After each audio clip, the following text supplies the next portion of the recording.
Meus amados irmãos, a paz do Senhor Jesus, uma boa noite para você que está assistindo a esse vídeo, a essa live.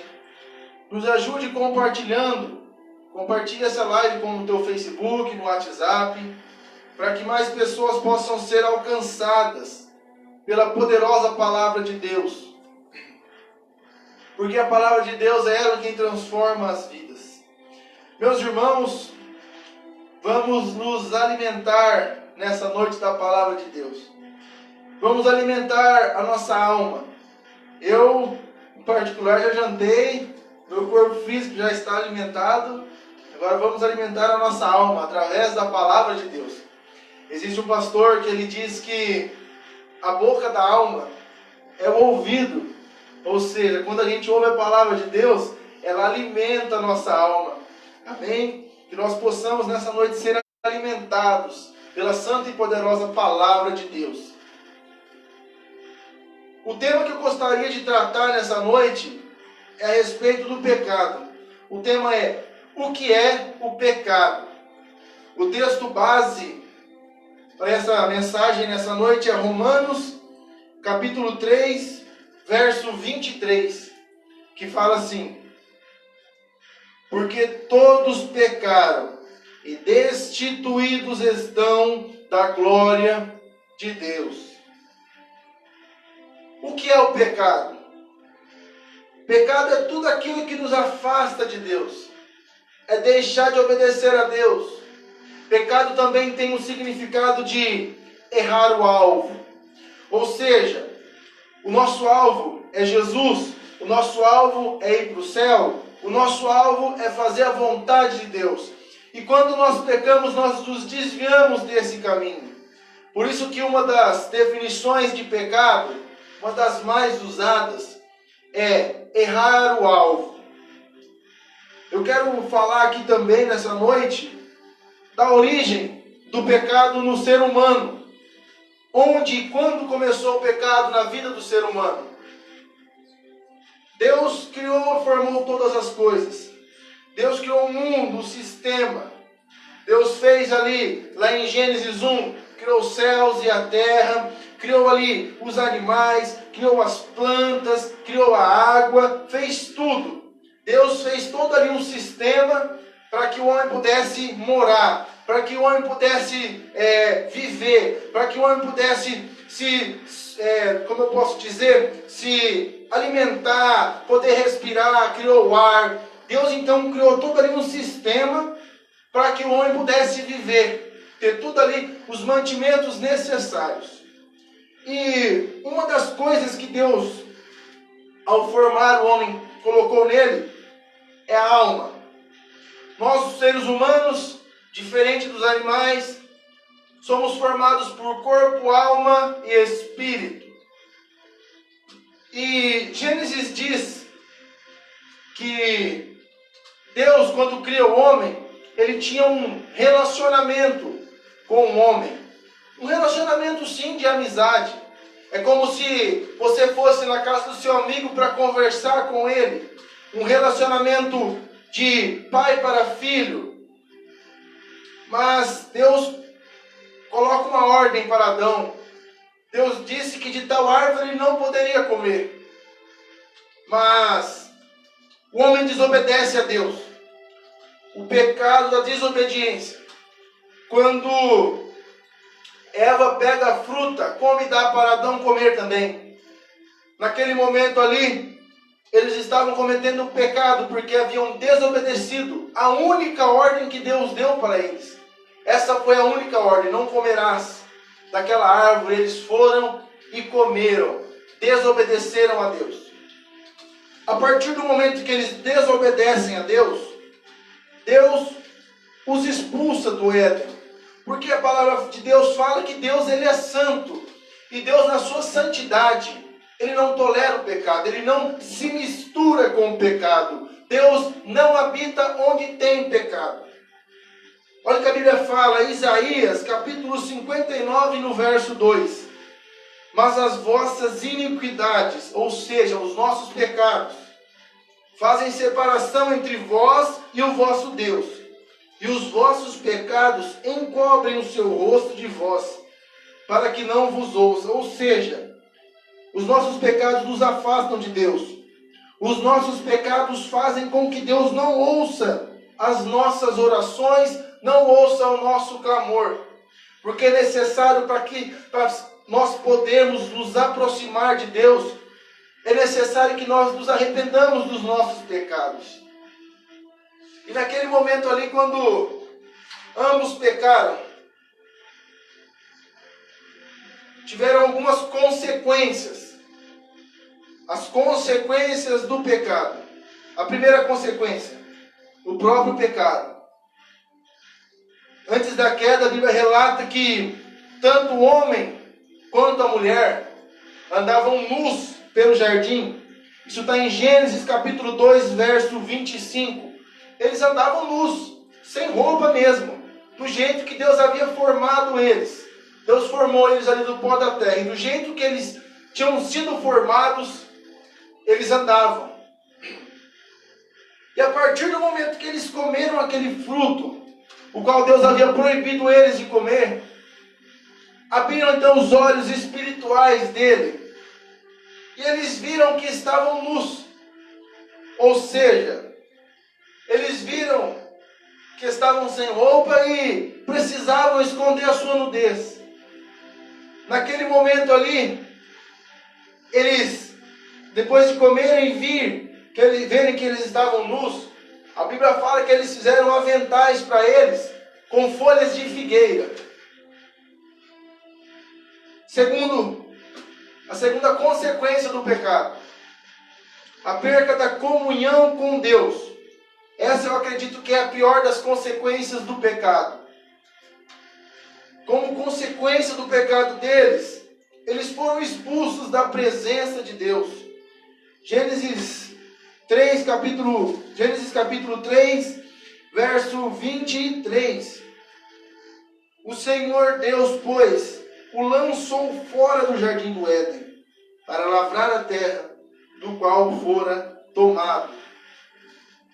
Eles foram expulsos do jardim e expulsos da presença de Deus. Como nós acabamos de ler ali atrás, Isaías 59, 2, o pecado nos separa de Deus. Quando eles pecaram, eles também foram separados de Deus. Terceira consequência do pecado, a morte física. Romanos 6, 23, vai falar que o salário do pecado é a morte. Fala assim, Romanos 6, 23.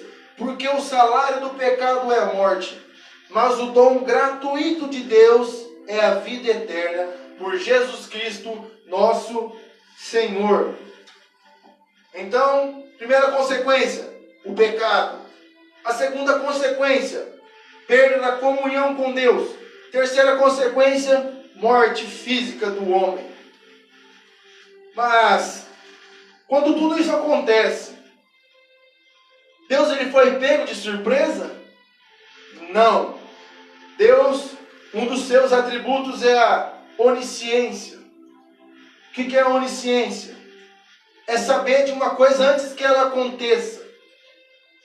A Bíblia também comprova esse atributo de Deus, porque a Bíblia fala que antes que nós falamos alguma palavra, Ele já sabe o que nós vamos dizer. Esse é um dos atributos de Deus.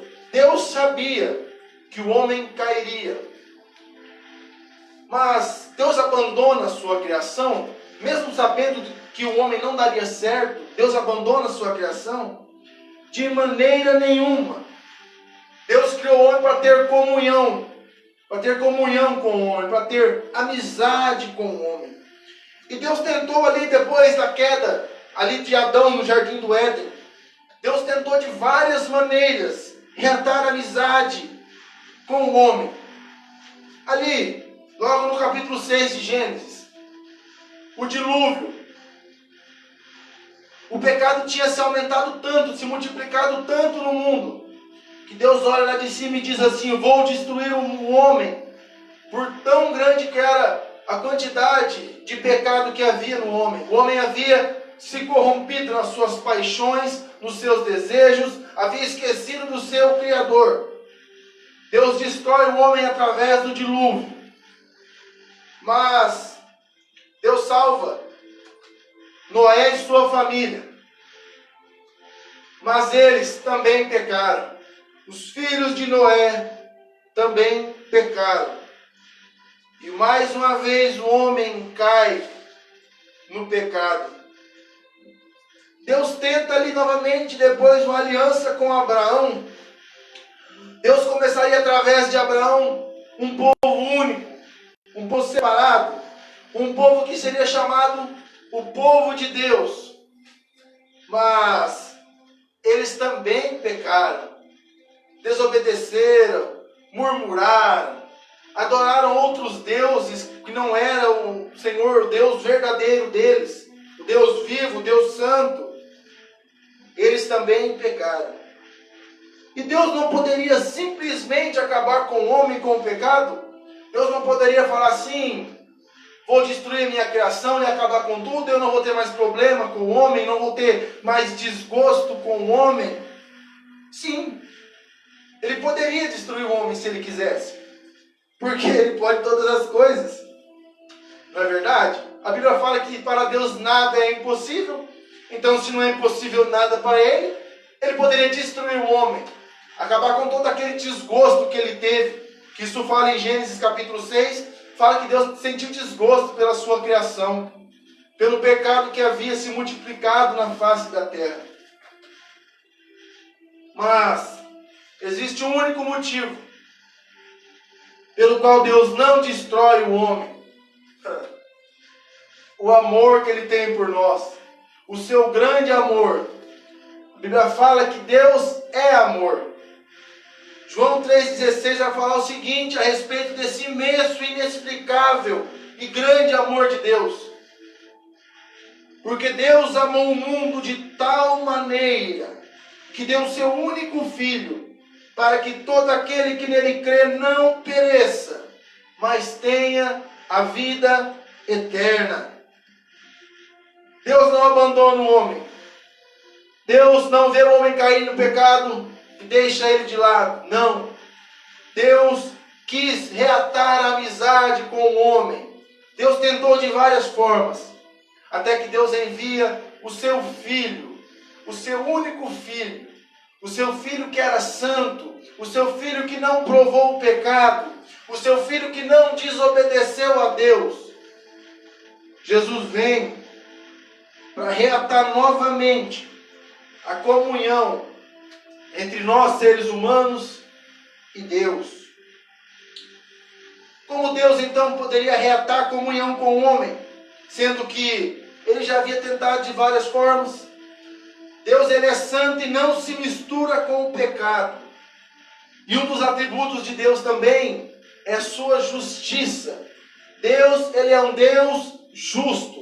É um Deus que nos julga com equidade, ou seja, é um Deus que nos julga de igual para igual. Você está certo, Ele não te condena. Você está errado, Ele condena, porque Ele é o justo juiz. A Bíblia fala nos Salmos que Deus é o justo juiz. E então, como Deus poderia fazer para que o homem tivesse novamente comunhão com o homem? Como Deus, Ele é um Deus justo, como nós acabamos de falar aqui, Ele não poderia simplesmente absolver o homem de um crime que ele cometeu, ou seja, absolver o homem do seu pecado. Deus não poderia simplesmente apagar da sua memória e falar assim: você está perdoado. Não. Como Deus, Ele é justo, e a Bíblia fala que o salário do pecado é a morte, nós já estávamos condenados. Vamos imaginar.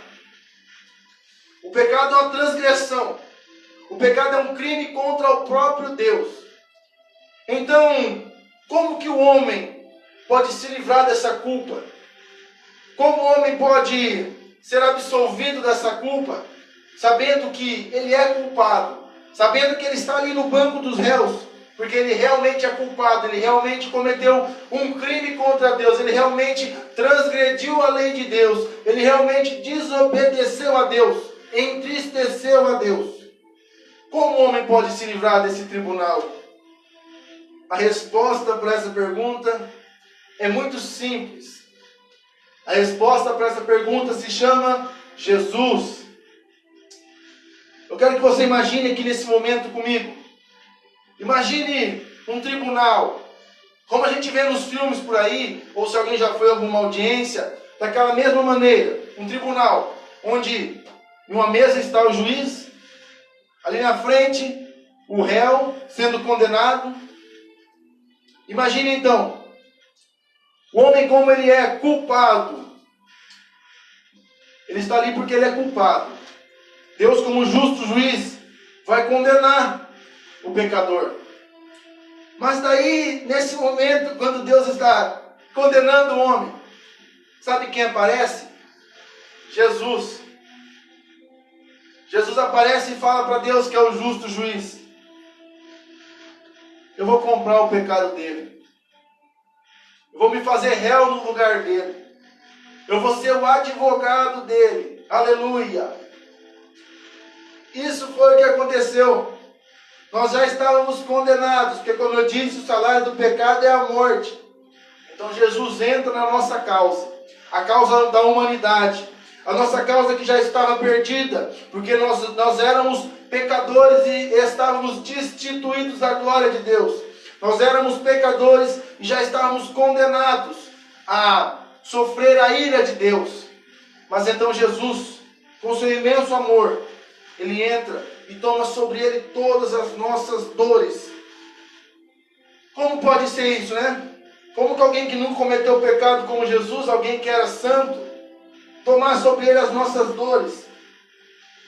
Essa profecia está no livro de Isaías, capítulo 53, verso 5, que diz assim: mas ele foi ferido por causa das nossas transgressões, ou seja, ele foi ferido por causa dos nossos pecados, e moído por causa das nossas iniquidades. O castigo que nos traz a paz estava sobre ele, e pelas suas pisaduras fomos sarados. Jesus levou toda a nossa culpa. Ele levou todo o nosso pecado. Jesus, ele se fez sacrifício por nós. E é Deus, o próprio juiz, o próprio Deus quem aceita esse sacrifício de Jesus. Porque a Bíblia fala que como ele se fez culpado por nós, como ele se fez réu por nós, a Bíblia fala também no capítulo 53 de Isaías, verso 10.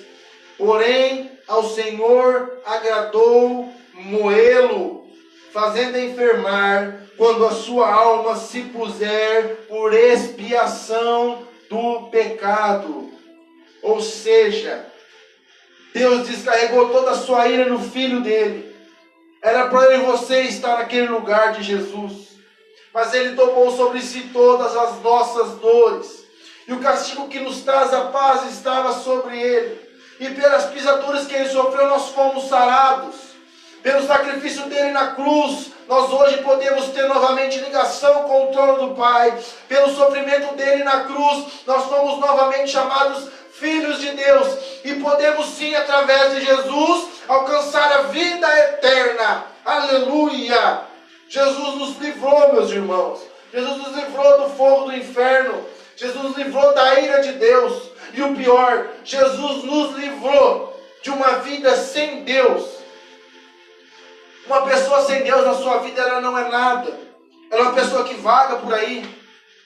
Até tem vida fisicamente, mas espiritualmente é vazia, não é feliz. É uma pessoa que não tem alegria na sua vida. É uma pessoa que não transmite boas coisas. É uma pessoa que vive pessimista. É uma pessoa que tudo não está bom. Assim é uma pessoa sem Jesus na sua vida. Porque a pessoa sem Jesus, ela não tem Deus. Observe que Jesus disse: eu sou o caminho, a verdade e a vida. Ninguém vem ao Pai senão por mim. Então, se ele disse que ninguém vai ao Pai senão por ele, uma pessoa sem Jesus, uma pessoa que não tem Deus, não tem Deus na sua vida. Uma pessoa sem Deus não é feliz. E se Jesus se ofereceu por nós, e Deus descarregou a sua ira sobre ele, como nós podemos saber se Deus realmente aceitou o sacrifício de Jesus? O maior sinal da aceitação de Deus pelo sacrifício de Jesus foi que Deus o ressuscitou dentre os mortos. Ao terceiro dia de manhã, ele ressuscitou. Aleluia! Vamos ler Mateus capítulo 28, versos 5 e 6. Mas o anjo do Senhor, respondendo, disse às mulheres: não tenhais medo, pois eu sei que buscais a Jesus, que foi crucificado. Ele não está aqui, porque já ressuscitou, como havia dito. Aleluia! O sacrifício de Jesus sem a ressurreição seria em vão. Porque senão, como nós professaríamos um Cristo que estava morto? Como nós poderíamos ter fé em alguém que estava morto? Como nós poderíamos falar que Jesus podia transformar as vidas, podia salvar, sendo que ele estava morto? Mas Deus, no terceiro dia, o ressuscita. Você está entendendo a mensagem de Jesus para você nessa noite? A mensagem do Evangelho é essa. Essa é a verdadeira mensagem da salvação. É mostrar que nós éramos culpados. É mostrar que por nós mesmos nós não podemos nos salvar. Porque a Bíblia fala que pela graça sois salvos através da fé. Fé em quem? Fé em Jesus. Isto não vem de vós, é dom de Deus. A fé é um dom de Deus. E ela termina dizendo no próximo verso, falando assim: não vem pelas obras para que ninguém se glorie. O Evangelho, a mensagem do Evangelho é nos mostrar que precisamos de Jesus para ter a vida eterna. Esse foi o significado da morte de Jesus por nós na cruz. É por isso que a Bíblia fala que o sangue dele nos purifica de todo pecado. Ou seja, quando ele morre, o seu sangue ali foi derramado por nós. O sangue dele sendo derramado significava o sacrifício dele, que significava o perdão dos nossos pecados. No Antigo Testamento eram sacrificados animais nos lugares dos homens. Aqueles animais levavam os pecados dele, eles eram degolados, o sangue deles era aspergido ali no Santo dos Santos, e era-se perdoados os pecados através do sangue daquele animal. É por isso que a Bíblia chama Jesus de o Cordeiro de Deus. O próprio Senhor enviou o animal para o sacrifício. Ele enviou Jesus, o seu Filho, e ele se fez sacrifício por nós, derramando o seu sangue na cruz do Calvário, para nos salvar, para nos lavar de todo o pecado, para nos redimir, para novamente podermos ter comunhão com o Pai. Esse é o verdadeiro significado do Evangelho de Cristo. Mas Jesus fez tudo isso por nós. E o que nós agora devemos fazer para sermos perdoados? O que nós devemos fazer para alcançar a vida eterna? Primeiro passo é reconhecer que somos pecadores e que necessitamos do perdão de Deus. A Bíblia fala, 1 João, capítulo 1, verso 8 e 9, que se nós confessarmos os nossos pecados para Jesus, Ele nos perdoa, nos purifica, Ele nos limpa, Ele apaga todos os nossos pecados, porque o seu sangue lá na cruz do Calvário foi o suficiente para limpar todo e qualquer pecado. A Bíblia fala assim, que Jesus nos purifica de todo o pecado, toda a injustiça. Veja o que diz agora 1 João, no capítulo 1, verso 8 e 9. Se dissermos que não temos pecado, nos enganamos a nós mesmos, e não há verdade em nós. Se confessarmos os nossos pecados a quem? A Jesus, Ele é fiel e justo para nos perdoar os pecados e nos purificar de toda injustiça. Primeiro passo é reconhecer que nós somos pecadores. É reconhecer que nós que estávamos naquele banco de réu e é que nós deveríamos ter sido condenados no lugar de Jesus. Esse é o primeiro passo. Reconhecer que somos falhos e pecadores e que necessitamos do perdão de Deus. Segundo passo é crer que Jesus é o Filho de Deus e que morreu para nos salvar. Atos 16:31 fala assim: crê no Senhor Jesus e será salvo tu e a tua casa. Devemos crer que Ele morreu por nós. Devemos crer que o seu sacrifício foi suficiente para nos salvar. Ou seja, devemos acreditar que Jesus é o Filho de Deus e que Ele tomou sobre Ele todas as nossas iniquidades e morreu por nós para nos salvar. Atos capítulo 4, verso 12 fala assim: em nenhum outro há salvação. Também debaixo do céu nenhum outro nome há, dado entre os homens, pelo qual devamos ser salvos. A salvação é somente através de Jesus. Somente nele podemos alcançar a vida eterna. Somente confessando os nossos pecados e crendo nele. É assim que nós conseguiremos a vida eterna. A vida eterna não vem através de João, não vem através de Maria, não vem através de Pedro, nem um dos seus apóstolos. A salvação é única e exclusivamente através de Jesus.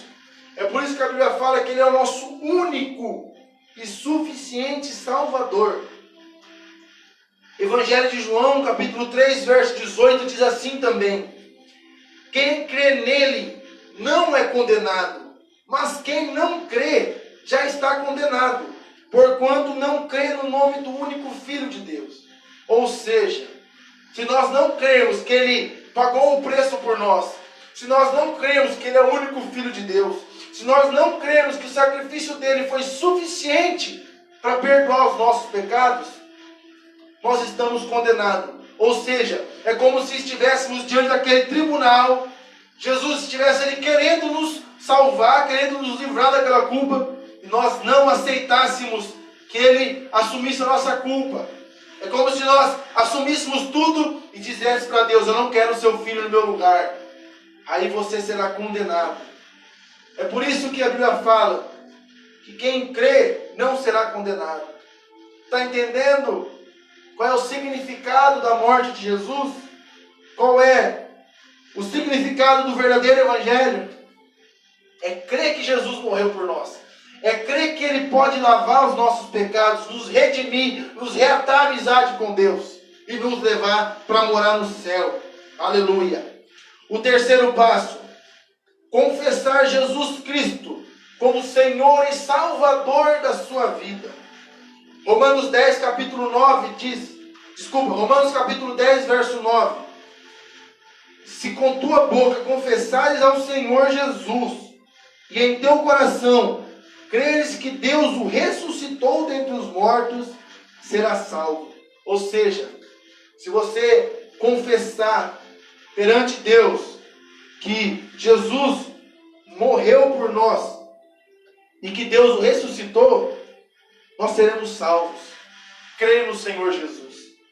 Mateus 10, verso 32 e 33 diz assim: portanto, qualquer que me confessar diante dos homens, aqui é Jesus falando, eu o confessarei diante do meu Pai que está no céu. Mas qualquer que me negar diante dos homens, eu o negarei diante do meu Pai que está no céu. Ou seja, se você nega Jesus aqui, se você não acredita que Ele morreu por você, se você não acredita que Ele é o Filho de Deus, se você não acredita que Ele existe, você será negado por Ele. Porque a Bíblia fala que Ele é o nosso advogado fiel. Ele é aquele que perdoa todos os nossos pecados. Mas Jesus diz também que aquele que o confessar, Ele também o confessará diante do Pai. Ou seja, se você confessa Jesus aqui, Jesus fala lá para Deus, porque a Bíblia fala que Ele está sentado à destra de Deus. Ele fala assim para Deus: perdoa, porque eu já levei o pecado dele sobre a minha vida. Eu já paguei o preço por ele na cruz do Calvário. Ele está me reconhecendo como Senhor e Salvador da vida dele. Esse é o sentido desse versículo. É você crer em Jesus de todo o teu coração, de toda a tua alma, de todo o teu entendimento. Que Ele é fiel e justo para nos perdoar. Para concluir nessa noite, o pecado nos separou de Deus, mas através do sacrifício de Cristo, temos novamente o privilégio de ter comunhão com Deus. Jesus disse: eu sou o caminho, a verdade e a vida. Ninguém vem ao Pai senão por mim. O homem caiu e foi separado da glória de Deus. Mas através do sacrifício de Jesus, novamente tivemos a oportunidade de estar conversando com o Pai. E Ele está aqui nessa noite para transformar a sua vida. Basta você colocar a mão no seu coração agora e dizer assim: Senhor, eu creio que o Senhor morreu no meu lugar. Eu creio que o Senhor me livrou da ira de Deus. E eu creio que o Senhor pode transformar a minha vida. Amém? Que essa palavra possa achar terreno fértil no teu coração. Porque a Bíblia fala assim: não é por força nem por violência, mas pelo Espírito de Deus. Ou seja, quem vai trabalhar na tua vida a partir desse momento é o Santo Espírito de Deus, que habita em nós a partir do momento que confessamos Jesus como nosso único e suficiente Salvador. Amém? Nesse momento eu gostaria de estar lendo aqui alguns pedidos de oração. São só esses mesmo?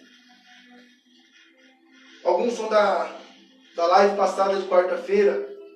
Alguns irmãos mandaram depois que já havia acabado, e nós prometemos aos irmãos que estaríamos colocando o nome na oração nessa próxima live de hoje. Irmão Israel e família pede oração por sua família. Irmã Andressa Souza e a família Venâncio. A irmã Andressa, esposa do cooperador Valdecir, pede oração por sua família que está enlutada. Perderam a sua avózinha esses dias. Irmã Janete Varela pede por sua família. Vamos estar orando nesse momento para que o Senhor Jesus possa estar consolando esses corações e trabalhando na vida dessas famílias. Amém? Papai querido, no nome de Jesus, mais uma vez na tua presença, Deus. Papai, eu venho te agradecer por esse momento na tua presença. Eu venho te agradecer, ó Deus, por essas pessoas que estão assistindo. Papai, que elas possam ser alcançadas, ó Deus, pelo poder da tua santa palavra. Que o teu Espírito Santo possa trabalhar na vida deles agora, papai. No nome de Jesus, que eles possam crer, ó Deus, que o Senhor Jesus foi o único e suficiente Salvador das nossas vidas. Aleluia. Papai, eu peço também por cada família aqui, Senhor, que está nesses pedidos de oração. A família da irmã Andressa, Pai, que está enlutada. Conforte o coração deles, Espírito Santo. Dá ânimo e força para continuar a caminhada. Papai, no nome de Jesus, abençoa as nossas vidas, o nosso lar. Nos dá, ó Pai, uma boa noite de descanso, Senhor. Continua derramando as tuas graças e a tua misericórdia sobre a nossa vida, papai. Eu te peço, te agradeço por esse momento maravilhoso. No nome de Jesus. Amém. Você que assistiu, nos ajude a compartilhar essa mensagem de Deus, para que essa mensagem possa alcançar mais vidas e que a palavra de Deus possa surtir efeito na vida de todos os que acreditam em Jesus. Amém? Deus os abençoe, uma boa noite. No nome de Jesus, fiquem na paz do Senhor.